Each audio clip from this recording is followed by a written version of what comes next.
Commonwealth of Virginia.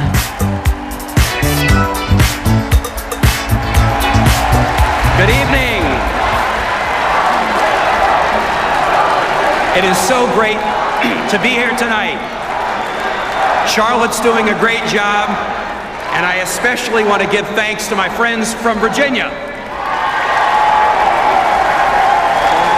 You know, a few years ago, very few imagined that Virginia would be a battleground state. Virginia had last voted for a Democrat for president in 1964, but in 2008, we proudly cast our electoral votes for President Obama.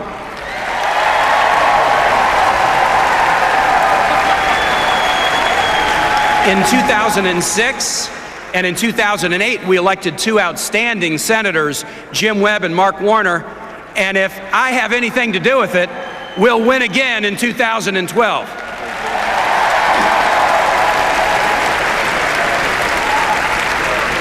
How did Virginia go from red to purple? We did it with grassroots excitement and hard work, and we showed Virginians that Democrats get results. When I was governor during the worst recession since the Great Depression, Virginia maintained one of the lowest unemployment rates in America. We kept our AAA bond rating. We were named the most business-friendly state, best managed state, best state to raise a child. In Virginia, we cut billions from the state government while making critical investments in schools, roads, and bridges. We worked together with Democrats, Republicans, and independents to get results. Now, over the last 4 years, the GOP pushed ideology and wedge issues. Just last week, they passed a platform demanding privacy for super PACs and denying privacy to women making health care decisions. Meanwhile, Democrats fought for the middle class. We cut taxes for 95% of American families. We went from 25 months of job loss to 28 straight months of private sector job growth. The auto industry is back, and manufacturers are hiring again. But we know we've got more to do, and this fall, there is a real choice.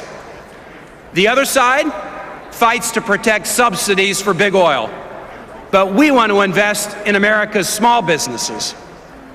They want bigger tax cuts for those who need it the least. We want to invest in our communities, roads, bridges, infrastructure that will make us more competitive.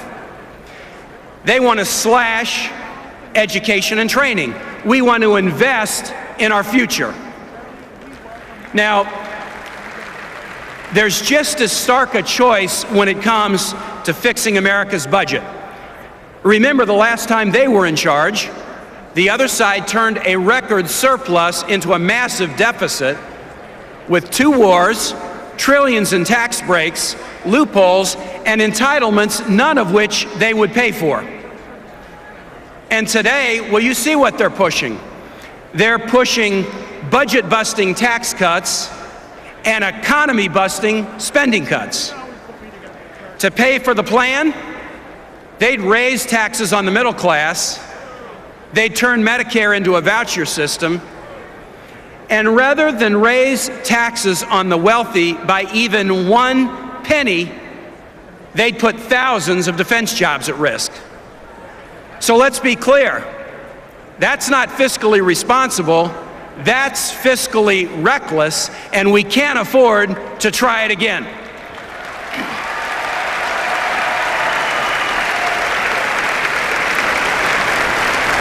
We've got to move forward, because while we've made progress, we still have a long way to go, and we'll only get there if we elect leaders who put results over ideology.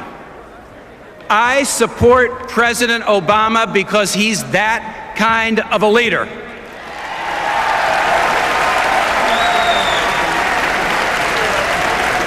He said he'd end the war in Iraq, and he has. He said he'd draw down troops in Afghanistan, and today, every single Virginia National Guard unit is home for the first time in a decade, and we're so happy. He said he'd go after al-Qaeda and he'd take out bin Laden, and with our great SEAL team, that's exactly what he did.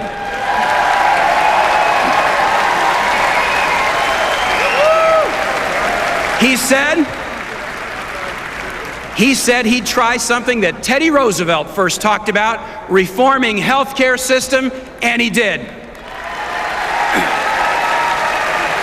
He promised to fight for equal pay for women, college affordability for students, fair treatment for LGBT Americans, and he's kept his word.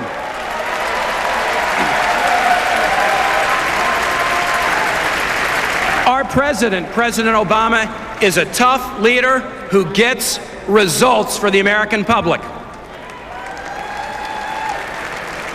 Now next week we commemorate the 11th anniversary of 9/11.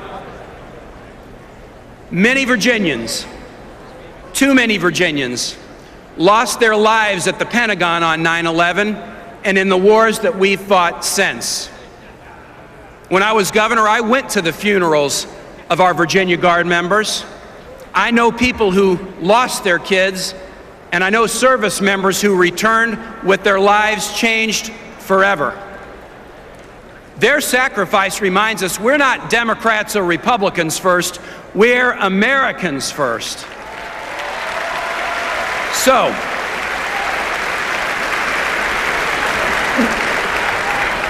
we've been through tough times.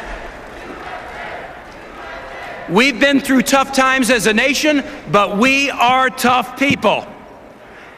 And remember, folks, tough times don't last, but tough people do last.